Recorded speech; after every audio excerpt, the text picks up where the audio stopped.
నమస్కారం. కొన్ని రోజుల క్రితం డొనాల్డ్ ట్రంప్ ఇజ్రాయిల్‌కు, హమాస్‌కు మధ్యన ఒక సంధి కుదిర్చి ఫలస్తీన్ అన్న ప్రాంతంలో ఒక శాంతి స్థాపించడానికి చేసిన ప్రయత్నాల ఫలితంగా వాళ్ళిద్దరి మధ్య ఏర్పరచబడినటువంటి ఒక డొనాల్డ్ ట్రంప్‌తో పాటుగా చాలా ఇస్లామిక దేశాలు కలిసి ఏర్పరిచినటువంటి ఈ శాంతి ఒప్పందంలో హమాస్ తీవ్రవాదులు బంధించి తీసుకొచ్చిన ఇజ్రాయిల్ పౌరులను, ఆ బందీలందరినీ వదిలేసే విధంగాను, గాజా నుంచి ఇజ్రాయిల్ సైన్యం పూర్తిగా అక్కడి నుంచి నిష్క్రమించే విధంగాను ఒప్పందం కుదిరిందని, ఆ సంధి ఏర్పాటు చేయడం జరిగిందని ప్రపంచం మొత్తం మీద ఇజ్రాయిల్ ఆ గాజాను వదిలేసి ఇక తన సైన్యాన్ని తీసుకొని తన దేశానికి వెళ్ళిపోయే స్థితి ఉందని,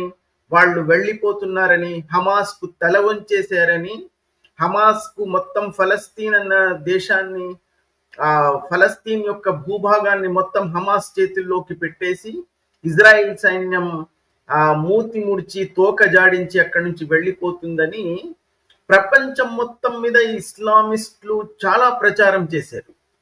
కానీ అప్పుడు ఇజ్రాయిల్ అన్న దేశం గాని, యూద పౌరులు గాని చిరునవ్వులతో వాళ్ళు దానికి మేము సమాధానం ఇవ్వబోతున్నాం, అప్పుడు గాని మీకు తెలియదులే.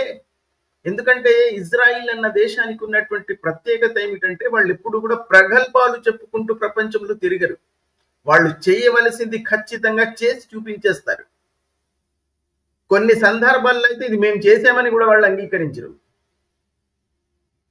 అంతటి శక్తి ఉన్నటువంటి ఒక దేశం పరిసరాల్లో ఉన్న 7 ఇస్లామిక్ దేశాలను ఒకేసారి తరిమి తరిమి కొట్టినటువంటి ఘన చరిత్ర కలిగినటువంటి దేశం అది అప్పట్లోనే. ఇప్పుడైతే ఇంకా సాంకేతికంగా వాళ్ళు చాలా ఎదిగిపోయారు కాబట్టి వాళ్ళు ఇప్పుడు ఏ దేశంతోనూ భయపడే స్థితిలో లేరు. అమెరికాతో వాళ్ళకు ఉన్నటువంటి సాన్నిహిత్యం వల్ల వాళ్ళు ఆ అమెరికా నిర్దేశించే నిర్దేశాలను వాళ్ళు అంగీకరిస్తున్నారే తప్ప వాళ్ళు అమెరికాను భయపడి చేస్తున్నారని ఎవరైనా అనుకుంటే వాళ్ళు మూర్ఖులు. అయితే ఇది డొనాల్డ్ ట్రంప్ మరియు నెతన్యాహు కలిసి వీళ్ళ మీద ఈ హమాస్ తీవ్రవాదుల మీద వేసిన వల అని చాలా మంది భావించినటువంటి మాట వాస్తవం అని ఇప్పుడు ప్రజలకు, ఇప్పుడు ప్రపంచానికి తెలుస్తుంది. ఎందుకంటే ఎప్పుడైతే ఇజ్రాయిల్ యొక్క పౌరులు హమాస్ చేతుల్లో బందీలు ఉన్నటువంటి బందీలు ఎప్పుడైతే పూర్తిగా విడుదల చేయబడ్డారో ఇజ్రాయిల్కు ఇక పట్టపగ్గాలు. ఇప్పుడు కూడా గాజాలో ఉన్నటువంటి సగానికి పైన భాగం ఇజ్రాయిల్ ఆధీనంలో ఉంది. అందుకే ఆ ఎల్లో లైన్ గీసి ఎల్లో లైన్ అవతల ఉన్నటువంటి భూభాగంలో మాత్రమే వాళ్లకు హమాస్ కు వదిలేశారు. అంటే ఆ ఫలస్తీనీలు అక్కడ నివసించడానికి వాళ్ళు అనుమతి ఇచ్చారు. అందులో కూడా ఆ దుర్భరమైనటువంటి పరిస్థితుల్లో వాళ్ళు గడుపుతున్నారు. ఎంత తంత్రపరంగా వాళ్ళు ఆ సగం గాజాను ఇజ్రాయిల్ తన ఆధీనంలోకి ఉంచుకుంది అన్నది ఇప్పుడు కానీ ప్రపంచానికి అర్థం కావడం లేదు. ఇది బహుశా డొనాల్డ్ ట్రంప్ మరియు బెంజమిన్ నెతన్యాహు కలిసి వేసినటువంటి ఒక ప్లాన్ అయి ఉండవచ్చు. వాళ్ళు చాలా తంత్రపరంగా సగం గాజాలోని సగం భూభాగాన్ని ఇప్పుడు ఇజ్రాయిల్ ఆక్రమించుకుంది అనే చెప్పాలి. వాళ్ళ ఆధీనంలో ఉంది. ఇజ్రాయిల్ అన్న దేశం హమాస్ ముందు లొంగిపోయిందని, తల వంచేసిందని, ఫలస్తీన్ మొత్తం హమాస్ చేతిలో పెట్టేసి అక్కడ ఇజ్రాయిల్ సైన్యం వెనుదిరిగి వెళ్ళిపోయిందని, ఇలాంటి ప్రపంచం మొత్తం మీద చాలా మీడియా ఛానల్స్, చాలా పత్రికల వాళ్ళు మోతలు మోగించారు, ప్రచారాలు చేసుకున్నారు.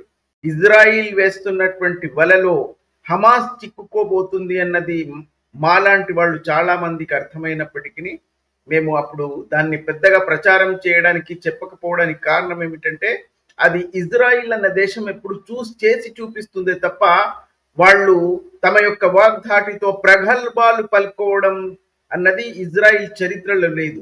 వాళ్ళు తమ యొక్క కార్యక్రమాలను తాము చేసేది చేసి చూపిస్తారే తప్ప ప్రగల్భాలు పలుకుంటూ ప్రపంచం మొత్తం తిరగరు అన్నది వాస్తవం. వాళ్ళ చరిత్ర చూస్తే మనకు తెలుస్తుంది.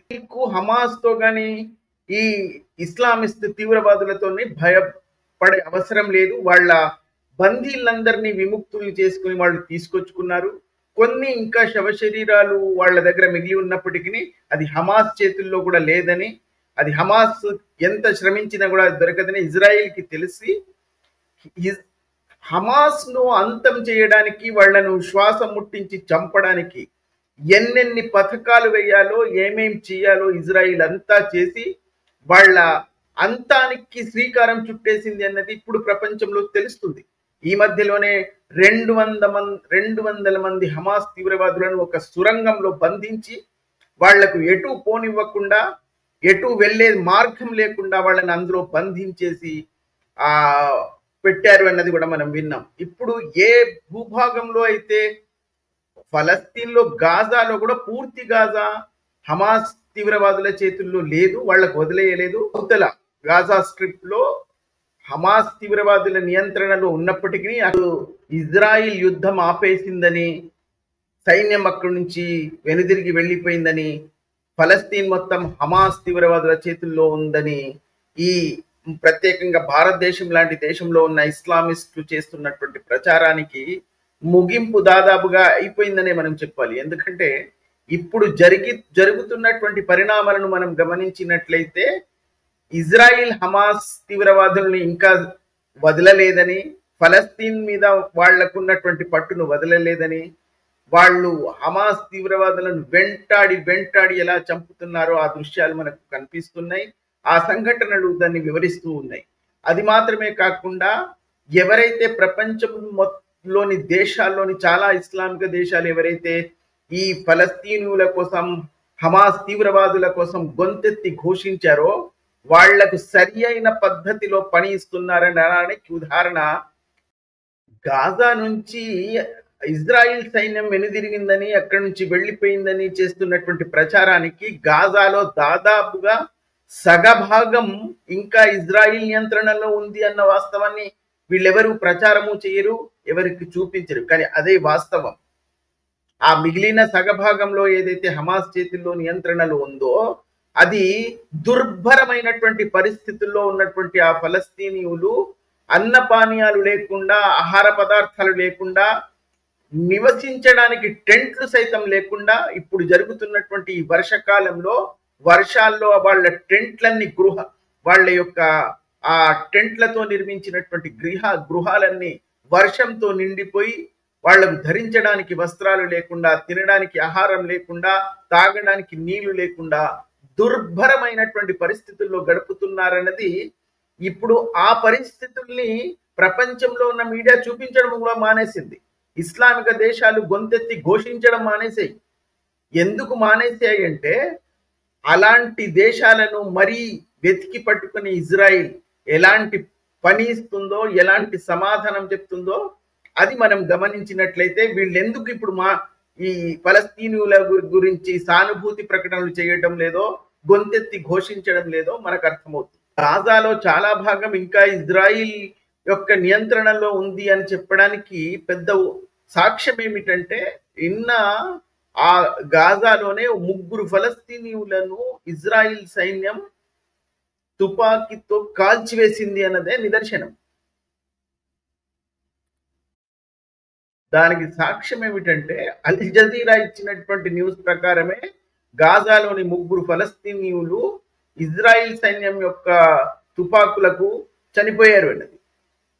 ఇంకా వాళ్ళ నియంత్రణలోనే ఎక్కువ భాగం గాజాలో ఇజ్రాయిల్ నియంత్రణలో ఉంది. ఈ మిగిలిన భాగం ఏదైతే ఉందో అది చాలా దుర్భరమైనటువంటి పరిస్థితుల్లో ఈ ఫలస్తీనులు గడుపుతున్నారన్నది వాస్తవం. ఎందుకంటే అక్కడ ఈ హమాస్ తీవ్రవాదులకు గొంతెత్తి ఘోషించినటువంటి ఇస్లామిక దేశాలకు ఇజ్రాయిల్ ఇప్పుడు చాలా పెద్ద బహుమతులను అందజేస్తుంది.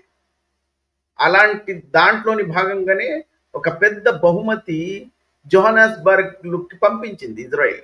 ఇది ఆ బహుమతి అంటే చాలా మంది ఫలస్తీనులను ఒక విమానంలో కుక్కేసి తీసుకెళ్లి వాళ్ళ దేశంలో వదిలేయడం, అలా వాళ్లకు బహుమతిగా ఇచ్చేస్తున్నారు. అప్పుడు కానీ తెలియదు వీళ్లకు ఆ ఫలస్తీనీయులను ఆ దేశంలో ఉంచుకోవాల్సిన పరిస్థితులు వచ్చినప్పుడు అప్పుడు తెలుస్తుంది వాళ్లకు వాస్తవ వాస్తవం ఏమిటో. అప్పుడు కానీ వాళ్ళ గూల తీరదు, వాళ్ళ దూల తీరదు. అందుకే వీళ్ళు సరి అయిన పద్ధతి రీతిలో ఇజ్రాయిల్ వేసినటువంటి ఆ బహుమాన ప్రక్రియ ప్రారంభమైంది. 100-200 మందిని ఒక విమానంలో కుక్కేయడం, ఆ విమానం తీసుకెళ్లి ఆయా దేశాల్లోకి వదిలేయడం. వచ్చేసినటువంటి విమానంలోని ఫలస్తీనులను కర్మకారి అయినా సరే అక్కడ పెట్టుకోవాల్సిందే, తిరిగి ఎక్కడికి పంపించడానికి వీల్లేదు. ఇది ఇజ్రాయిల్ యొక్క తంత్రపరమైనటువంటి పద్ధతులు. అంటే ఇలాగే ఉంటాయి. మరి ఎలా ఒక విమానంలో కుక్కేసి తీసుకెళ్లి ఎలా చేస్తున్నారు అంటే దానికి చాలా పద్ధతులు ఇజ్రాయిల్ దగ్గర ఉంటాయి. వాళ్ళు ప్రపంచం మొత్తం మీద వాళ్ళు ఎలా ఒక తమ రచించిన పద్ధతిని ఎలా అవలంబించాలో వాళ్ళకు బాగా తెలుసు. దానికోసం వాళ్ళు ఏర్పాట్లు చేసుకొని ముందే ఏర్పాట్లు చేసుకుని ఉంటారు. వాళ్ళు ఈ అందరిలాగా వాళ్ళు ఈ ప్రగల్భాలు పలుకుంటూ తిరిగే మనుషులు కాదు. ఆ దేశం యొక్క విజయంలో ప్రధానమైనటువంటి విషయమే వాళ్ళు ప్రగల్భాలు పలుకుంటూ తిరగరు. చేయవలసింది ఖచ్చితంగా చేసేస్తూ ఉంటారు. అది ఎవ్వరికి తెలియకుండా అమలు చేయడం కూడా వాళ్ళకి బాగా తెలుసు. దానికోసం వాళ్ళు ఒకటి అల్ మజీద్ చారిటీ సంస్థ అని ఒక చారిటీ సంస్థను ఏర్పాటు చేశారు. అల్ జజీరా కనిపెట్టింది అది ఈస్ట్ జెరూసలంలో నమోదు చేయబడినటువంటి ఒక సంస్థ అని. అది జర్మనీలో రిజిస్టర్ చేయబడిందని చెప్తున్నప్పటికీ అది ఈస్ట్ జెరూసలంలో రిజిస్టర్ చేయబడిందని అల్ జజీరా కనిపెట్టింది. భాగంగానే మొన్న 183 మందిని తీసుకొచ్చి రోమానియా అన్న దేశం నుంచి ఒక విమానాన్ని అద్దెకు తీసుకొచ్చి అందులో 183 ఫలస్తీనులను కుక్కేసి నైరోబికి తీసుకెళ్లి దించేశారు. అక్కడ నుంచి ఎగ్జిట్ నుంచి ఈ జోహానస్బర్గ్ ఎయిర్పోర్ట్ లోకి దించేశారు. అప్పుడు కానీ ఈ సౌత్ ఆఫ్రికాకు తెలియట్లేదు ఏదో విమానం వచ్చేసింది. ఆ విమానం దిగిన తర్వాత అక్కడ వాళ్ళకు దింపక తప్పదు, వేరే అవకాశం లేదు. దింపిన తర్వాత అందులో నుంచి దిగినటువంటి వాళ్ళ ఎవరికి కూడా ఎగ్జిట్ స్టాంప్ లేదు పాస్పోర్ట్ లో. చాలా మందికి పాస్పోర్ట్లే లేవు. వాళ్ళందరూ ఫలస్తీనియులని అప్పుడు కానీ ఈ ఆ సౌత్ ఆఫ్రికాకి తెలియలేదు. అప్పుడు కానీ ప్రపంచానికి తెలిసింది ఇజ్రాయిల్ ఎలాంటి బహుమతులు పంపిస్తుందో ఇలాంటి దేశాలకు.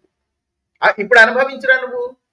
ఇప్పుడు కానీ నీకు తెలియదు ఫలస్తీనీయులను తీసుకొచ్చి వాళ్లను సంరక్షించి వాళ్లకు సౌకర్యాలు అందజేసి వాళ్లకు జీవిత మార్గాలు చూపిస్తే గానీ మీ గూల తీరదు అని చాలా మంచి పద్ధతిని ఎంచుకొని ఇలాంటి పద్ధతులు ఎవరెవరైతే ఏ దేశాలైతే వీళ్ళ కోసం ఈ తీవ్రవాదుల కోసం గొంతెత్తి ఘోషించారో వాళ్ళన్ని దేశాల్లోనూ ఇది చెయ్యాలి.